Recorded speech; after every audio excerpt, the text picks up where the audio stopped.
로마서 1장에서 불의로 진리를 막는 사람들의 그 종말에 대해서 생각해 봤어요. 불의를 행함으로써 하나님의 진리를 막아내는 이런 그 악한 사람들의 그 삶의 과정, 타락의 모습, 그리고 심판에 대해서 생각을 했습니다. 오늘은 스스로 의롭게 생각하는 자, 이런 제목으로 말씀을 드리는데, 오늘 본문에서는 복음을 받아들이지 않고 복음 전파에 방해되는 자에 대해서 말씀을 하고 있습니다. 1절에 보면 그러므로 남을 판단하는 사람아 누구를 막론하고 네가 편개하지 못할 것은 남을 판단하는 것으로 네가 너를 정죄함이니 판단하는 네가 같은 일을 행함이니라 고 말씀하십니다. 여기 1절에서 시작할 때 그러므로라는 이 접속사로 시작을 하고 있습니다. 그러므로, 이 그러므로라는 말은 그 앞에 있는 말, 그러니까 1절, 2장 1절 그 전에 1장 마지막 부분에 있는 말씀들을 받는 그런 그 단어인데, 바울은 로마서 1장 하반부에서 뭐라고 말했는가 하니까 종교적으로, 성적으로, 도덕적으로 타락한 인간들의 추악한 모습들을 적나라하게 폭로했습니다. 종교적으로 사람들이 어떻게 타락했어요? 불의로 진리를 막는 사람들의 그 종교적 타락, 하나님을 섬기지 않고 썩어질 것을 그들이 섬기고 버러지, 금수 이런 것들을 섬겼다라고 말씀합니다. 얼마나 타락했는지 살아계신 하나님은 외면하고 살아계신 하나님은 불신하고 날아가는 새, 기어다니는 동물, 그리고 뱀, 걸어다니는 소, 말 이런 것들을 우상으로, 이런 것들을 신으로 그렇게 섬긴다라고 말씀을 했어요. 뿐만 아니라 성적으로 타락한 사람들, 이런 사람들은 하나님의 창조의 질서를 완전히 파괴시켜버리는, 그러니까 이 성평등을 주장하는 거죠. 양성평등이 아니라 성평등을 주장하는 이런 사람들이죠. 이 양성평등은 우리가 다시 말하면 남성과 여성은 존재하되, 그러나 남성과 여성이 차별이 없이 같은 권리와 동등한 어떤 그런 권리를 가지고 살아야 된다라고 하는 것은, 이거는 우리가 다 공감하는 바이고 또 그렇게 돼야 되지만은 성이 평등한다, 이 말은 성이 무너져 버리는 거예요. 남성과 여성이 완전히 구분 없이 사라져 버리는 겁니다. 그래서 성적으로 타락한 사람들은 어떻습니까? 남성으로 태어나는 사람이 하나님께서 너는 남자로 태어나라 해가지고 남자로 태어났어요. 하나님의 절대적인 주권에 해가지고 그렇게 창조받은 사람이 나는 여자가 될 수 있는 권리가 있다, 여성이 되고 싶은 권리가 있다 이래가지고 자기 스스로 남자의 성을 파괴시켜버리고 여성으로 돌아가는, 그리고 또 여성도 마찬가지입니다. 왜 내가 여성으로 태어났냐? 불합리하다 이거는. 나는 남자가 되고 싶다 이래가지고 스스로 자기의 성을 파괴시켜버리고 남자의 성을 가지는, 이런 것들이 완전히 뒤죽박죽이 되어버리는, 이것이 바로 타락한 인간의 본성, 모습이라는 거거든요. 그래서 지금은 그런 현상들이 세계적으로 지금 추세가 돼가지고 그런 방향으로 가고 있는 겁니다. 우리나라도 그런 방향으로 지금 가고 있지 않습니까? 그래서 우리 기독교가 적극적으로 반대를 안 하면 벌써 아마 이거는 차별금지법이라고 하는 그런 미명하에 벌써 아마 통과되고 남았을 텐데, 그래도 기독교인들이 적극적으로 반대하고 막아서고 이렇게 하기 때문에 아직까지도 과감하게 통과를 못 시키고 있는데, 이 법은 벌써 발의가 됐거든요. 오래전부터. 이렇게 성적인 타락, 그 다음에 또 그 앞절에 보면은 도덕적으로 타락한 이런 모습들을 또 보여주잖아요. 이런 것들을 바울 사도가 아주 적나라하게 다 폭로를 했습니다. 그리고 나서 다음에 결론적으로 1장 32절에서 이런 사람들에 대해서 하나님께서 뭐라고 했어요? 하나님께서 정해 놓으신 것이 있는데, 이런 타락한 사람들에 대해서 하나님이 정해 놓으신 것이 있는데, 그게 뭔가 하니까 사형이라는 거예요. 하나님께서 심판해서 죽여버린다는 거거든요. 완전히 멸망시켜버린다는 것입니다. 그런데 보통 사람 같으면은, 보통 일반적으로 사람들 같으면은 이런 말씀을 듣게 되었을 때 성적, 도덕적, 그 다음에 또 종교적 타락해가지고 이런 사람들을 하나님께서 심판하는데 사형에 처해버린다라고 하는 이런 말씀을 들었을 때에 어떻습니까? 마음속에 그래도 찔림이 있어야 되는데, 그런 찔림이 있어야 되는데, 가책도 있어야 되는데, 그것을 느껴야 되는데, 마음으로 괴로워하는 것이 보통 사람들의 모습이 아니겠습니까? 얼굴이 뜨끈뜨끈해지면서 수치스러운 마음에 자기도 모르는 사이에 눈물이 나오기도 하고, 나 같은 죄인 살리신 주원에 놀라워하는 찬송을 부르면서 회개하고 이렇게 해야 되는데, 오늘 본문에서 뭐라고 말합니까? 전혀 뜻밖에도 바울이 우리에게 엉뚱한 한 부류의 사람을 소개하고 있는데, 그게 뭔가 하면, 그게 어떤 사람인가 하면, 그러므로 남을 판단하는 사람아 그랬어요. 그러므로 남을 판단하는 사람아, 종교적, 성적, 도덕적 타락에 빠진 사람들 향하여서 그런 쓰레기 같은 인간들은 죽어야 된다. 그런 쓰레기 같은 인간은 완전히 망해야 된다. 이렇게 남을 판단하는 사람이 있다라고 하는 것입니다. 도덕적으로, 성적으로, 그리고 또 종교적으로 타락한 이런 사람들이 하나님께서 마지막 심판 사형에 처해버린다라고 그렇게 말씀했어요. 다 알고 있어요. 이런 말씀을 주실 때, 바울이 이런 말씀을 주실 때, 우리가 그 말씀을 들을 때, 그런 말씀 들을 때에 나 자신을 돌아보고 나도 도덕적, 종교적, 성적으로 타락한 백성이다. 감히 내가 누구를 판단할 수 있으랴 이렇게 생각을 하면서 정말로 그 말씀을 받을 때마다, 그 소리를 들을 때마다 내가 회개하고 나를 쳐서 주님께 복종시키고 내가 잘못 살았던 그런 모습들을 철저하게 회개시키면서 자숙하고 자성하고 회개하고 고치고 이렇게 해야 마땅한데, 전혀 그런 반응이 없이 자기 스스로 어려운 채 하면서 그런 쓰레기 같은 놈은 죽어야 된다.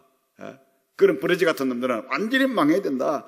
이러면서 자기는 전혀 문제가 없고 그 사람만 완전히 죽을 죄인으로 매도가 아니죠. 그런 죽을 죄인으로 비판단을 해가지고 말을 막 갖다 함부로 쏟아버리는 그런 사람들이 있다라고 하는 것을 말씀하는 거예요. 여기에 대해서 바울 사도는 이렇게 말합니다. 물론 누구든지, 다시 말해서 네가 판단을 받는 사람이든지 판단하는 사람이든지, 유대 율법주의자에 속하든지 이방 도덕주의자에 속하든지 누구든지 관계없이 핑계하지 못할 것이라. 핑계하지 못한다고 말씀했어요. 나는 괜찮아. 나는 상관없어. 왜냐하면 나는 본질적으로 그런 죄인들과는 다른 사람이니까 하나님의 심판이 내게 결코 임하지 않을 거야. 그렇게 생각하지 말라는 것입니다. 주님께, 바울이 그렇게 말하는 거예요. 그 이유는 뭡니까? 주께서 남을 판단하는 것으로 네가 너를 정죄함이라고 말씀하시기 때문에 그렇습니다. 우리가 만일에 그렇게 판단한다고 하면 그 판단으로 말미암아 나도 정죄를 받는다는 것입니다. 다른 사람을 판단하는 것은 결국은 뭡니까? 자기를 정죄하는 것이나 다름이 없다라고 하는 것입니다. 왜요?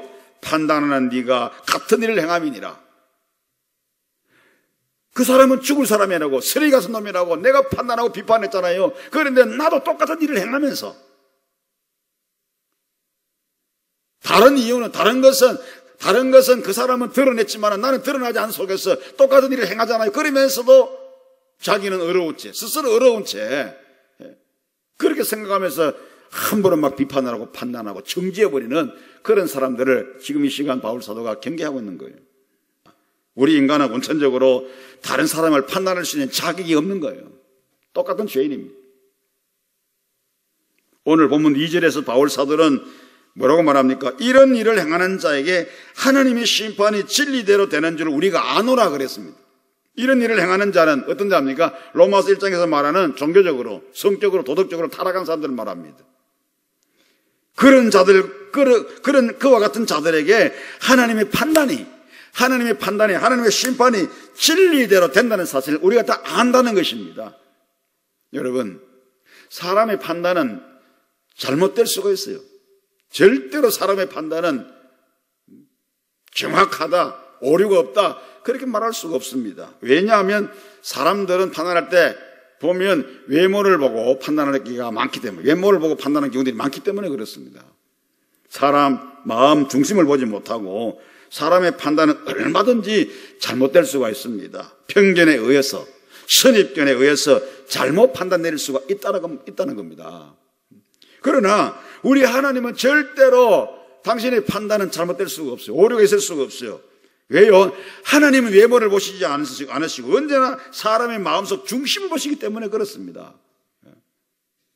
은밀한 죄까지도 하나님은 낱낱이 남김없이 다 보고 계시지 않습니까? 그렇기 때문에 하나님의 판단은 절대로 진리대로 이루어진다라는 것이죠. 그래서 내 죄는, 나의 행동은 겉으로 드러나지 않았다고 해서 안심하지 마십시오. 마음속으로만 내가 죄지었다고 절대로 안심하지 말라는 겁니다. 그래서 5절에 보면 하나님의 판단은 의로우신 판단이라 그렇게 말씀합니다. 그리고 바울 사도는 3절에서 다시 한번 판단하는 사람이나 판단받는 사람이나 본질적으로 똑같다는 사실을 우리들에게 강조해 줍니다. 이런 일을 행하는 자는 판단하고도 같은 일을 행하는 사람아, 네가 하나님의 심판을 피할 줄로 생각하느냐 그랬어요. 둘 다 똑같아. 판단하는 사람과 그리고 그와 같은 일을 행하는 사람, 그러니까 종교적, 도덕적, 성적 타락한 사람들과 그리고 그런 사람들을 판단하는 사람, 둘 다 똑같다는 거예요. 당시에 유대인들은요, 그 유대인들의 예를 한번 들어서 생각해 봅시다. 그 당시에 유대인들의 예를 들어가지고 생각해 보면 그들은 이방 사람들이 우상 숭배한다고 판단했어요. 유대인들이 우상 숭배한다라고, 이방 사람들이 우상 숭배한다고 그렇게 판단했거든요. 정지했습니다. 그러면서도 자기들은 사람이 만든 조상의 유전을 지키느라고 하나님의 계명을 마음대로 버려서 범했어요. 이방 사람들을 보고 너희들은 우상을 섬긴다라고 막 정죄를 했습니다. 그러면 자기들은 우상을 섬기지 말아야 되잖아요. 온전히 하나님만 섬기고 하나님만 경외하고 그래 살아야 마땅하잖아요. 그래야 그들이 그렇게 살지 못하는 사람들 향하여서 나쁘게 한다고 우상 숭배한다고 판단하거나 질책하거나 책망할 수 있는데, 자기들은 어떻습니까? 조상들의 유전을 지킨다고, 그래 조상들이, 장로들이나 조상들이 그 입으로 내려오는 유전들이 법이 있어요. 구전으로 내려오는 법들, 전통, 이런 것들을 지킨다고 하나님의 계명을 범했다는 겁니다. 그런 것들을 우선적으로 하면서 하나님의 계명을 지키지 않았다 그 말입니다. 그러니까 우상 섬긴다고 이방인들이 그들 향해서 막 손가락질하고 판단하면서 자기 자신들은, 정작 자기들은 하나님 계명을 버리고 사람의 어떤 그런 법을 쫓아 따랐다는 거잖아요. 이게 얼마나 모순된 일입니까? 이방인들이 우상을 숭배함으로써 하나님의 계명을 범하는 것이나, 유대인들이 사람이 만든 조상의 유전을 지킨다고 하나님의 계명을 어기는 것이나 하나님 보시기에는 다를 바가 없습니다. 똑같습니다. 그 다음에 유대인들의 성적인 면을 한번 생각해 보십시다. 겉으로는 그들은 성결한 삶을 사는 것 같이 보였습니다. 그래서 가늠하다가 벗들인 여인을 주님께 끌고 올 때 개 끌듯이 끌고 와가지고 주님 앞에 내동댕이 쳤어요. 그리고 하는 말이, 모세의 율법에 의하면 이런 여자는 돌로 쳐 죽이라고 했는데 당신은 뭐라고 하겠소? 그랬어요. 얼마나 의기양양하게 소리쳤는지요. 주님 앞에 당당하게 와서 그렇게 소리쳤어요. 그때 예수님께서 너희 가운데 죄 없는 자가 먼저 이 여자에게 돌로 쳐라 하셨습니다. 무슨 뜻입니까? 너희는 죄 짓지 아니했느냐? 너희는 마음에 한 번도 간음죄를 짓지 아니했느냐? 자신 있으면 어디 돌을 던져서 한번 던져봐라, 이 말 아니겠습니까? 그래서 이 말을 듣는 순간에 의기양양하게 돌을 던 주님 앞에 나와서 그렇게 고소하고 참소하던 이 유대인들이 아무 말도 못하고 한 사람씩 높이 들었던 손을 전부 다 내려놓고 슬그머니 그 자리에서 다 빠져서 가버리고 말았습니다. 그들의 마음속으로는 똑같은 죄를 짓고 있었다, 그런 증거가 아니겠습니까? 왜요? 돌로 못 쳤으니까. 돌로 못 쳤다는 말은 자기들도 똑같은 죄를 지었다. 이 여인은 들켰고, 죄를 짓다가 들켰고, 유대인들은 도망간 사람들은 죄를 지었는데 안 들켰고 하나님 보실 때는 똑같다 이 말입니다. 그리고 또 유대인들의 도덕적인 면을 보십시다. 겉으로 보기에는 번지르르 했어요, 그 사람들이. 그러나 마음속에는 온갖 탐욕이 다 도사리고 있었어요. 그래서 주님께서 그들을 향해서 뭐라고 말했습니까? 회를 칠한 무덤 같다. 그 유대인들을 향해서 저 유대인들은 회를 칠한 무덤이잖아요. 무덤에 회를 치는 것 같다 그랬습니다. 우리나라 무덤은 회를 칠해봐야 표도 안 나요. 왜냐하면 전부 짠디나 이런 것들이 있어가지고 회 칠해봐야 비 날아가 버리고 붙지도 안 하잖아요. 그런데 유대인들의 묘는 돌무덤이잖아요. 돌무덤, 돌 납작한 돌도 큰 돌로 이런 것들. 그리고 이런 것들에게 이런 데 회를 칠하게 되면 이게 묻어나거든, 이게. 회를 막 물로 적셔가지고 이렇게 반죽을 해가지고 이렇게 쳐다바르면은 다 허옇게, 깨끗 허옇게 이렇게 발라질 수도 있을 거 아니겠어요? 그런데 바깥에는 회를 칠해가지고 깨끗하게 하얗게 보기 좋게 이렇게 칠해졌는지 모르지만 그 속에는 죽은 시체가 썩어져 가지고 냄새를 막 풍기내는 그런 모습이잖아요. 그러니까 속과 끝이 완전히 다르다는 거거든요. 유대인들이 겉으로는 멀쩡하게 아무런 더러운 모습이 전혀 없이 깨끗해 보이는데 속에는 썩어 빠진 시체가 냄새를 막 풍기듯이 그들 속이 다 썩었다는 거예요. 생각이 썩고 마음이 썩고 모든 게 다 썩어 빠졌다는 거예요. 온갖 탐욕으로 가득 차가지고 불쌍한 과부의 가산을 꿀꺽 삼키고도 시치미를 뚝 떼는 사람들, 죄인지도 모르고 뿐만 아니라 하나님께서 미워하시는 일들을 그들은 도맡아 갑니다.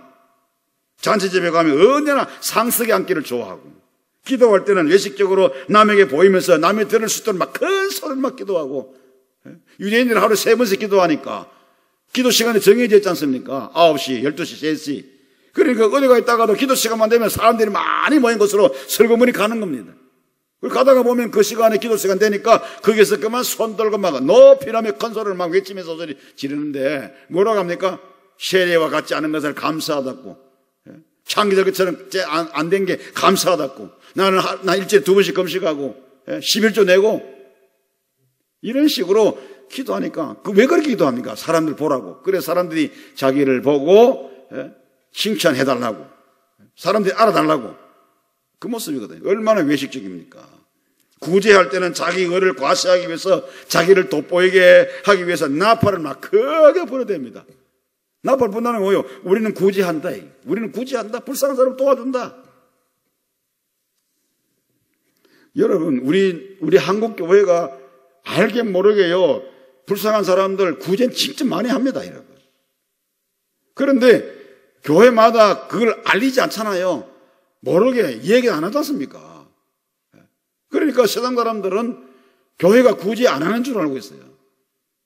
왜요? 이야기를 안 하니까, 드러내지를 안 하니까. 그래서 어떤 한간의 교회에서는 우리 기독교회도 구제하면 좀 알리자. 왜? 사람들이 알아달라고 하는 게 아니라 그 사람들이 이런 거 자꾸 악용을 해가지고 교회를 비판하고 판단하고 정죄하니까 복음 전하는데 막된 지장이 있으니까 차라리 우리도 알려서 그들로 하여금 교회가 잠잠하고 있지 않다는 사실을 보여주는 게 옳지 않냐 이렇게 말한 사람도 있어요. 어쨌든 간에 하나님 원하시는 것은 오른손이 아니고 왼손이 모르게 하라고 했으니까 알아주든 안 알아주든 간에 우리는 하나님 말씀에 따라가지고 구제하고 그렇게 하면 되지 않습니까? 구태여만 일부러 알릴 필요가 없어요. 구미 지역에도 교계 신문들이 있습니다. 구미 지역 교계 신문이 있잖아요. 우리 교회가 구제나 선한 일을 많이 하는 건 아니지만 그래도 간간히 하는데 이런 것들을 신문사에 다 이야기해가지고 신문에다 다 드러내가지고 자랑도 하고 할 수 있지만 할 필요가 없잖아요. 자기들이 알아가지고 자기 스스로 써주는 거는, 기사 만들어주는 거는 관계없지만 우리가 일부러 써달라고 하면서 할 필요는 없다 이 말입니다. 그뿐입니까? 사람들이 예수님께로 막 몰려가니까 자기들한테는 안 오고 자기들한테 있던 사람들이 다 예수님께 막 몰려가니까 그들이 시기했습니다. 결국은 어떻습니까? 시기해가지고 예수님을 십자가에 못 박아 죽여버렸잖아요, 그들이. 이러한 자들에 대해서 바울이 오늘 보면 3절 마지막 부분에서 네가 하나님의 판단을 피할 줄 생각하느냐. 여기 판단이 뭐예요? 심판입니다. 하나님이 판단해서 심판한다는 그 말 아닙니까? 네가 그래 놓고도 하나님의 심판을, 하나님의 판단을 피할 줄 아느냐? 바울이 그렇게 말합니다. 하나님의 판단을 피할 줄 생각했다면 그것은 오산이다. 그래 생각하지 말라 이 말씀입니다. 바울이 오늘 본문 1절로 3절에서 말하고 있는 논리는 아주 간단하고 분명합니다. 3단 논법으로 되어 있는데 첫째는 사람이 죄를 지으면 하나님의 심판을 받을 수밖에 없다. 둘째는 남을 판단하는 자도 똑같은 죄를 짓고 있는 것이다. 세 번째로 결론은 그러므로 남을 판단하는 사람에게도 하나님의 심판은 임할 수밖에 없다라고 하는 것입니다. 바울이 이것을 오늘 본문에서 우리에게 말씀해 주고 있는 것입니다. 성도 여러분, 우리는 원천적으로 다른 사람을 판단할 수 있는 자격이 없어요. 그러니까 여러분들도 우리 성도들 가운데 혹 누가 실수하고 잘못하고 또 죄를 짓고 그렇게 할 때 막 책망하고 막 비판하고 판단하고 자기는 옳은 것처럼 자기는 뭐 하나도 흠이 없는 것처럼 그런 어떤 태도를 가지고 정죄하고 판단하고 그렇게 하지 말고 그런 사람들을 볼 때 우리가 함께 기도해주고 그 다음에 권면해서 말씀으로 권면해서 믿음으로 바로 설 수 있도록 권면해주고 그래도 안 될 때는 성경이 말씀한 대로 교회에 알려가지고 교회가 다스릴 수 있도록 이렇게 우리가 하는 것이 옳은 것이지 그렇지 않고 나는 잘난 것처럼 나한테는 아무런 흠이 없고 문제가 없는 것처럼 그런 자세를 가지고 막 함부로 판단하고 비판하고 정죄해서 사람을 아프게 하거나 또 힘들게 만드는 그런 일이 우리에게는 없어야 되겠다라고 하는 것입니다. 스스로 어렵게 생각하면서 남을 판단하는 것은 결국은 복음을 방해하고 복음을 대적하는 사람이 된다는 것을 바울 사도가 말씀해 주고 있습니다. 다른 사람이 여러 모양으로 타락하거나 죄를 지으면 비판하고 판단하기 이전에 먼저 나를 살펴보는 것이 바람직합니다. 저 사람이 저런 죄를 지었으니까 나는 저런 죄가 없는지 돌아보면서 내게도 조그만한 게라도 홀이라도 어떤 그런 부분이 있으면은 토설하고 회개하고 자복하고 그렇게 해서 내 자신을 깨끗하게 정결하게 만들어가는 게 중요하고 그리고 그 다음에 우리는 말씀으로 잘 권면해서 그가 바로 쓸 수 있도록 형제가 바로 쓸 수 있도록 이렇게 해주는 것이 우리의 바람직한 자세다라고 말씀을 드릴 수가 있습니다. 오늘 주신 말씀을 마음에 꼭 간직하시고 절대로 네 스스로 어려운 채 하지 말고 나도 똑같은 사람이라는 사실을 인식하고 하나님 앞에 우리 모두가 범죄하지 않고 죄짓지 않고 하나님의 도우심을 받아서 깨끗하고 정결한 삶을 살아갈 수 있도록 그렇게 해야 할 것입니다. 은혜가 되시기를 주의 이름으로 축원합니다.